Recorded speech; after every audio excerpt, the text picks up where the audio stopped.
जी अस्सलाम वालेकुम नाजरीन, उम्मीद है आप खैरियत से होंगे। अच्छा, आज हमारे एक बड़े ऑनरेबल व्यूअर्स हैं, उन्होंने रिक्वेस्ट की थी कि स्टूडेंट्स जो हैं वो मेमोरी को कैसे बेहतर कर सकते हैं।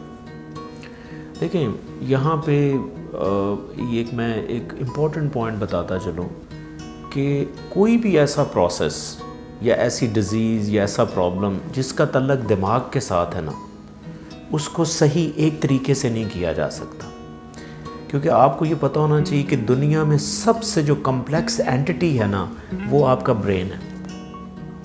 तो ब्रेन से रिलेटेड अगर कोई भी प्रॉब्लम है, ठीक है, कोई कॉग्निटिव प्रॉब्लम हो सकता है, कोई साइकोलॉजिकल प्रॉब्लम हो सकता है, तो उसको ज़्यादा चीज़ों की ज़रूरत होती है। उसको ज़्यादा तरीक़ों से केटर करें या ज़्यादा तरीक़ों से मैनेज करें तो वो प्रोसेस सही मैनेज होता है, अदरवाइज़ नहीं मैनेज होता। अब जिस तरह मेमोरी है, अब देखें, मेमोरी एक क्रूशल फिनोमेना है स्टूडेंट्स के लिए, स्पेशली जो इंटर के स्टूडेंट्स हैं या मेडिकल के स्टूडेंट्स हैं या इवन किसी और साइंसेस के सब्जेक्ट्स हैं। तो उसमें बहुत सी चीज़ों को मेमोराइज़ करना और प्रोसेस को याद करना, ये बड़ा हेक्टिक सा काम होता है। और बहुत से लोग इसमें ज़ाहिर अच्छे भी होते हैं और बहुत से लोग वीक भी होते हैं। तो मैं आज आपको एक इंटीग्रेटेड अप्रोच बताने जा रहा हूँ। इसके ऊपर ना मैं 5 वीडियोस करूँगा। ये जो पहली वीडियो होगी ये बेसिक वीडियो होगी कि हम मेमोरी को किस किस तरह से बेहतर कर सकते हैं, और अगली जो 4 वीडियोस होंगी उसमें मैं हर अप्रोच को डिटेल से बताऊँगा। पहली जो मैं वीडियो अभी ये बना रहा हूँ, इसमें मैं आपको 4 चीज़ें बताऊँगा कि वो 4 चीज़ें आप इस्तेमाल करें तो मेमोरी कैसे बेहतर हो सकती है। देखिए, अगेन मैं एम्फेसाइज़ करूँगा, कोई एक चीज़ ऐसी नहीं होती जो आपके मेमोरी के प्रोसेस को इंक्रीज़ कर दे। तो इसलिए मैं आपसे 4 इम्पॉर्टेंट अप्रोचेज़ आपसे शेयर करूँगा।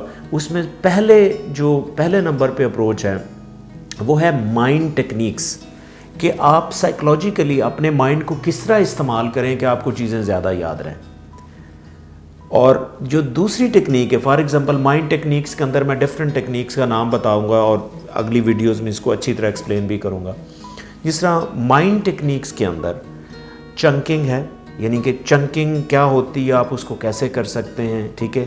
फाइन मैन एक टेक्निक है, उसको हम कैसे यूज़ कर सकते हैं। फिर स्पेस्ड रेपिटिशन एक टेक्निक है, इसको आप कैसे रख सकते हैं। फिर एक चीज़ होती है राइमिंग, यानी राइम करना किसी चीज़ को, या एक्रोनाइम्स बना के याद करना चीज़ों को। तो ये डिफरेंट माइंड टेक्निक्स हैं जो मैं आपको इंशाल्लाह वीडियो में डिटेल में बताऊंगा। तो पहली जो तरीका है मेमोरीज को बेहतर करने के लिए वो माइंड टेक्निक्स हैं। दूसरी जो अप्रोच है वो आप मेमोरी को बेहतर कर सकते हैं थ्रू मैनेजिंग स्ट्रेस। देखें, जब आप स्ट्रेस में होते हैं ना, तो बेसिकली सिर्फ आप साइकोलॉजिकली थकते नहीं हैं या परेशान नहीं होते, आपके जो कॉग्निटिव फंक्शंस हैं, यानी कि फोकस है, अटेंशन है, लर्निंग है, मेमोरी है, ये स्ट्रेस में चीज़ें डिस्टर्ब होती हैं। और मैं आपको इसमें डिटेल में गाइड करूँगा कि how you can manage stress in linked with the memory, यानी कि मेमोरी को बेहतर करने के लिए आप किस तरह स्ट्रेस को मैनेज करें तो आपकी मेमोरी जो है वो बेहतर हो सकती है। तीसरी जो मैं वीडियो बनाऊंगा, तीसरी वीडियो बड़ी इंपॉर्टेंट वीडियो है, वो न्यूट्रिशन के ऊपर है कि आप अपनी न्यूट्रिशन को कैसे बेहतर करें कि आपकी मेमोरी बेहतर हो जाए। देखिए, मैं आपको एक इम्पॉर्टेंट चीज़ बताने लगा हूँ कि आपकी मेमोरी फॉर्मेशन में ना न्यूरोकेमिकल्स का बहुत इंपॉर्टेंट रोल होता है। अब न्यूरोकेमिकल फॉर एग्जांपल जिस तरह एसिटलकोलिन है, एसिटलकोलिन एक ऐसा न्यूरोट्रांसमीटर है जो कॉग्निटिव फंक्शंस में, लर्निंग में, मेमोरी में बहुत इम्पॉर्टेंट रोल प्ले करता है। तो मैं आपको इस वीडियो में ये बताऊंगा कि वो कौन सी ऐसी फूड्स हैं या कौन सी ऐसी न्यूट्रिशन है जिसको खाने से आपका एसिटलकोलिन न्यूरोट्रांसमीटर बेहतर होता है और आपकी मेमोरी और लर्निंग बेहतर होती है। तो नेक्स्ट वीडियो में मैं आपको ये बताऊंगा कि आपकी जो स्लीप है वो आपकी मेमोरी को कैसे इफ़ेक्ट करती है, और मैं आपको उसमें स्ट्रैटेजीज़ बताऊंगा। देखिए, जब आपकी स्लीप डिस्टर्ब होती है तो मेमोरी क्यों डिस्टर्ब होती है, मेमोरी में डेफिसिट क्यों आता है, उसके ऊपर हम डिटेल से बात करेंगे।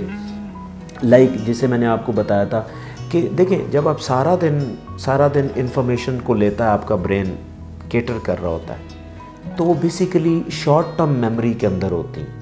Short term memory long term memory में तब कन्वर्ट होती है जब आप स्लीप में होते हैं, क्योंकि मेमोरी फॉर्मेशन का ना एक प्रोसेस होता है जिससे हम मेमोरी कंसोलिडेशन कहते हैं, और मेमोरी कंसोलिडेट ही स्लीप में होती है।